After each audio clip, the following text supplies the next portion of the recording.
If you want to understand, the most cutting-edge neuroscience behind habit formation, sustainable productivity, and, well, overcoming burnout, you really don't need a PhD in behavioral I psychology. know, you definitely don't. Right. And you don't even need a best-selling self-help book. Yeah, You actually just need an A1 level beginner's English workbook. which sounds crazy, I know. It does. But today, we're looking at how a script designed to teach absolute beginners how to say just hello and good morning secretly holds the ultimate blueprint for rewiring how you tackle your entire day. It really does. It's fascinating. And before we begin, I want to set a very intentional tone for our time together today. We are going to slow down. Yes, highly recommended. If you're listening to this on a commute or maybe while working or just trying to catch your breath between tasks, just, let your shoulders drop for a second. Take a breath. That's right, just be here. We are intentionally stepping away from the rush of information overload today. This deep dive is designed to be a peaceful, clear pause in your day, exploring a concept that requires us to just take our time. I mean, it is incredibly rare to give ourselves permission to consume information at a mindful pace like this. We often just operate under the assumption that if a concept isn't dense, or complicated and delivered at 100 miles an hour, it just isn't valuable. Exactly, like it has to be a grind to be worth it. Right. But when you strip away the academic jargon and all the complex vocabulary, you're just left with the raw mechanics of human behavior. And that clarity is exactly what we find in today's source material. So true. So the source we are unpacking today is a script from an English learning program called The Daily Path. It's an episode titled Our Quiet Daily Routine. Featuring 2 language guides, Laura and Thomas. Yes, Laura and Thomas. And this text is engineered for A1 to A2 learners. We are talking about the absolute most foundational building blocks of the English language. Very short, simple sentences. Right. Present, simple tense. Everyday vocabulary. It's meant to be spoken slowly and clearly, so a beginner can understand every single syllable. Which is brilliant because it forces the writers of the script to distill human experiences into their absolute purest form. They can't hide behind flowery metaphors or complex sentence structures. They just don't have the vocabulary for it. Exactly. They have to describe a morning routine, a commute, a work day, and an evening routine using only the most fundamental words available. And our mission today is to explore the profound wisdom hiding inside that simplicity. By analyzing how this beginner script breaks down a daily routine, we're going to uncover the actual neurological mechanisms behind mastering self-discipline. And importantly, doing it without triggering any of the stress or anxiety that usually comes with that word. Right, because reading this beginner script is honestly like reading a simple fable that contains a deep philosophical truth for adults. That's a great way to put it. It proves you don't need complex jargon to understand human behavior. Because the way we usually approach self-discipline is fundamentally flawed at a biological level. And this simple text intuitively understands that flaw. And it offers a remarkably sophisticated solution starting from the very first moment we wake up. Yes, the literal beginning of the day. So let's start right there with the mechanics of waking up. The text immediately introduces self-discipline as a big, scary word. Which is so honest. It is. Usually when we think of discipline, we imagine having to fight ourselves, right? Like a loud, angry drill sergeant in our heads. Yelling at you to get up. Exactly. We think of forcing ourselves out of bed through sheer brute willpower. But the text proposes a different method. It treats it more like a gentle guide. It does. The characters suggest practicing small, quiet steps. But I have to ask, how does taking a small, quiet step actually build discipline?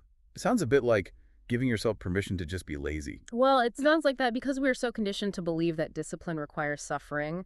But let's look at the chemistry of the brain in the morning. Okay, let's hear it.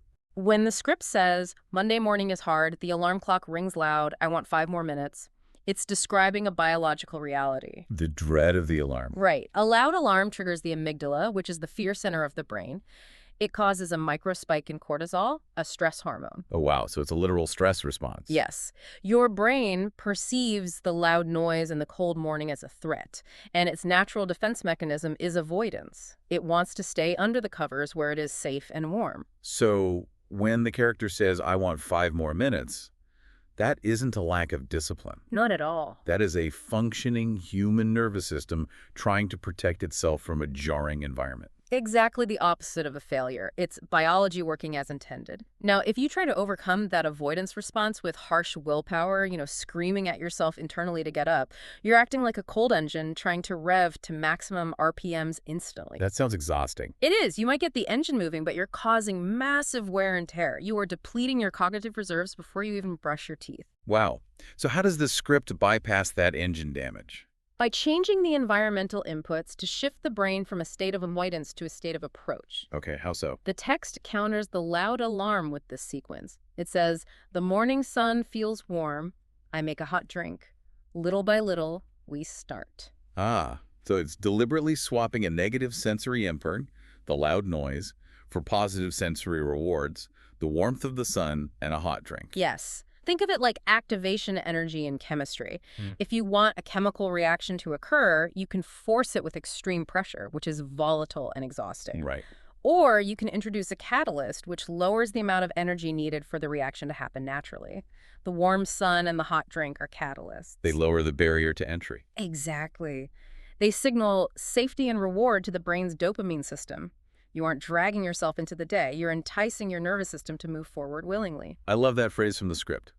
Little by little, we start. It's the perfect summary of gathering internal momentum without draining your finite pool of willpower. That makes complete sense. Yeah. You are lowering the activation energy required to get out of bed. Yeah. But, it's one thing to generate that peaceful internal momentum in the safety of your own kitchen, right? With your hot tea and the morning sun. Sure, that's the easy part. Right. The real test of this gentle discipline is how it survives contact with external friction.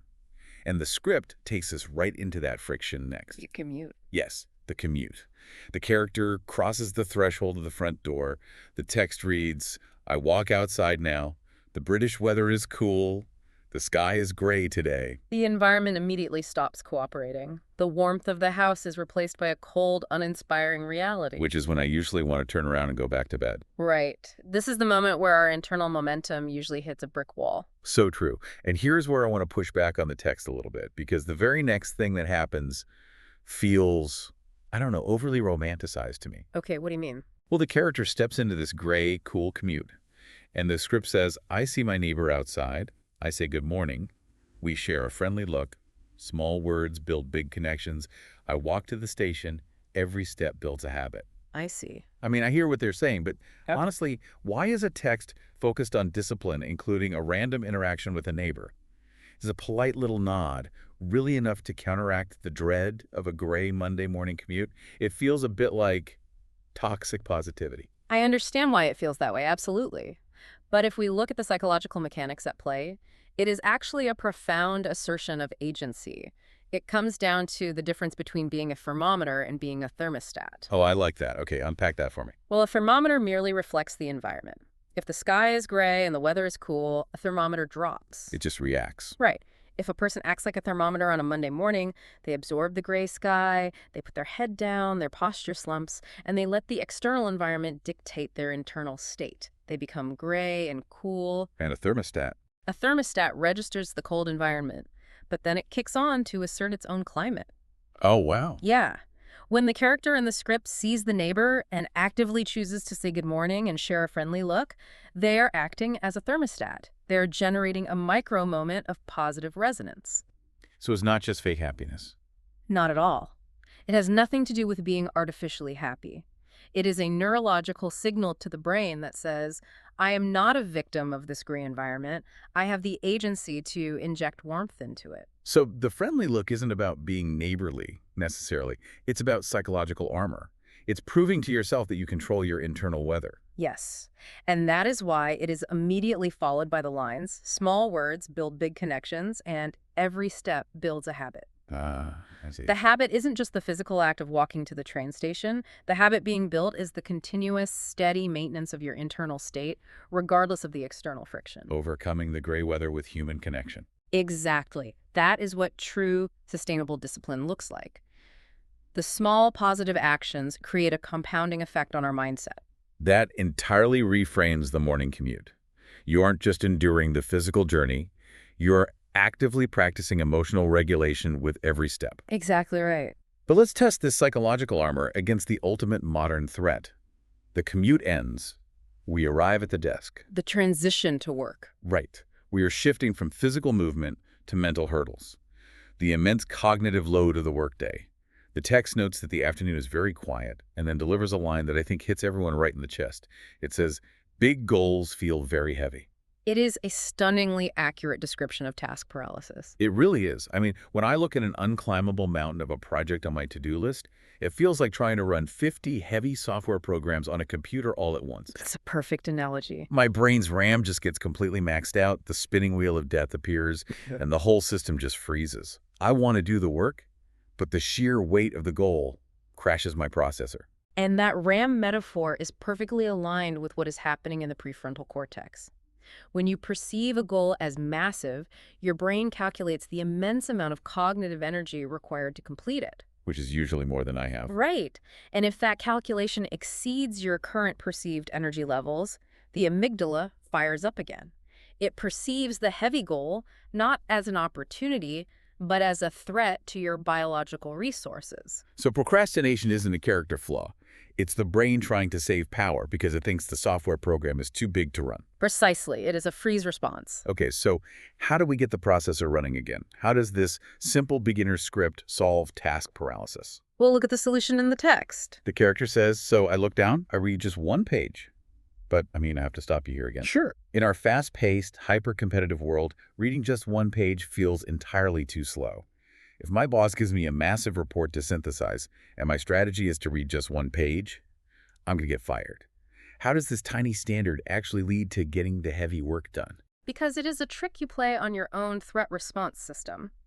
When you look at the heavy goal, all 50 open software programs, the threat is high. Right. But when the character chooses to look down, they are physically and mentally removing the mountain from their field of vision. They are closing 49 of the tabs. They are reducing the goal to a single microscopic unit, one page. Shrinking the task to fit the available RAM. Exactly. And listen to the emotional shift in the text immediately after this decision. The character says, laugh softly, yes, only one page. The relief is palpable. It is. They say one page is very easy. That realization, that soft laugh, is the sound of the threat response turning off. Oh, wow. The brain realizes, oh, one page. We have plenty of energy for that. That is not a threat. So the system unfreezes. You read the page. And here's where the crucial mechanism of dopamine comes into play. Right, because completing a task releases dopamine, the reward chemical. Yes. When you complete that one single page, your brain releases a tiny hit of dopamine. Dopamine is not just about pleasure, It is the molecule of motivation. It pushes you forward. It literally provides the chemical energy required to take the next step. The text encapsulates this perfectly. It says, tiny starts bring great progress. I love that. By making the initial task laughably small, you bypass the freeze response, secure a quick win, release dopamine, and suddenly you have the neurochemical momentum to read the second page and the third.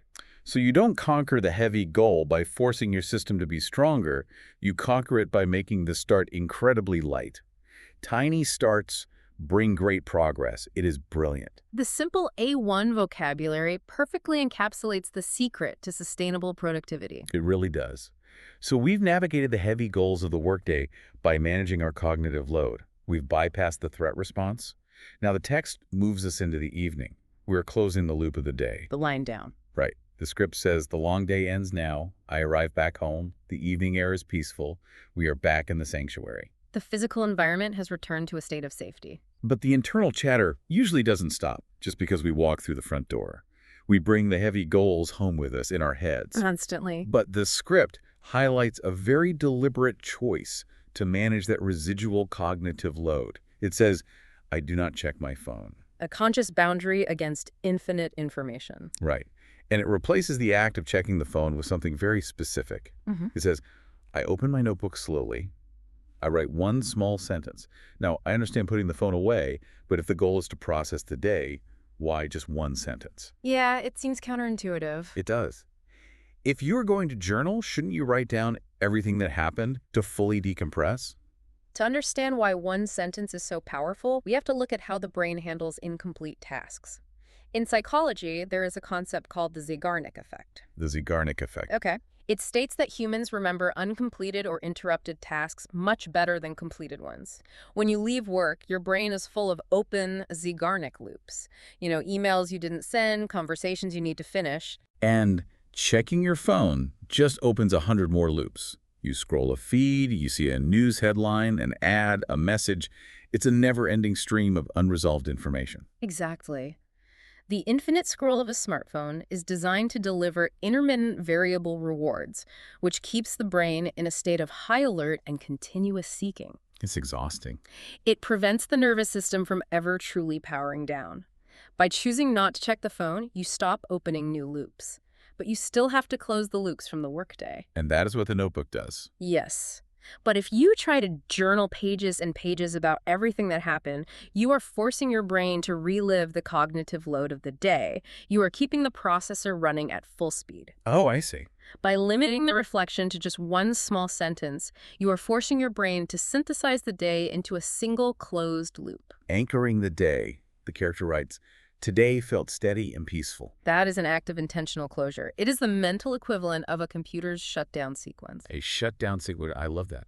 By physically writing one definitive positive sentence on a piece of paper, you are sending a clear biological signal to your brain.